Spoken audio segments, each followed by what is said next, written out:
চলুন জেনে আসি বগুড়া ৬ আসনে খেলার মাঠে জেনজি ভোটারদের ভাবনা। কি ভাবছে নতুন ভোটাররা? হ্যাঁ, ১৭ বছর পর আমরা নির্বাচনের একটা এমন আমেজ দেখতে পাচ্ছি। এর আগে অনেক নির্বাচন হয়েছে কিন্তু এমন আমেজ ছিল না। তো আমরা যেহেতু তরুণ ভোটার এবার অবশ্যই আমরা ভোটটা দিব, আর আমরা ভোট দেওয়ার জন্য খুব মুখিয়ে আছি আর কি।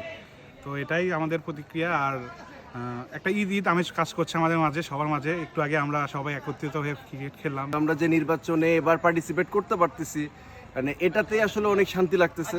জীবনে প্রথমবার নিজের ভোট নিজে দিব। আর আমার কথা হলো, আপনারা যাকে খুশি তাকে ভোট দেন, বাট সবাই নিজের ভোটটা দেন। বিকজ বলা যায় না যে এরপর আবার কবে সুযোগ পাবো কি পাবো না আমরা এই ভোট দেওয়ার। আর অনেক কষ্ট করে আসছি ঢাকা থেকে, অনেক জ্যাম ঠেলে আসছি জাস্ট একটা শান্তিপূর্ণ নির্বাচন দেখার জন্য। পরিবারের সবাইকে নিয়ে একসাথে আমরা ভোট দিব, ভোট সেন্টারে যাব। আর সবার সাথে দেখা হয়ে গেল, খেলাধুলা হচ্ছে, অনেকদিন পরে ছুটি পাইছি, আসলে অনেক শান্তি লাগতেছে।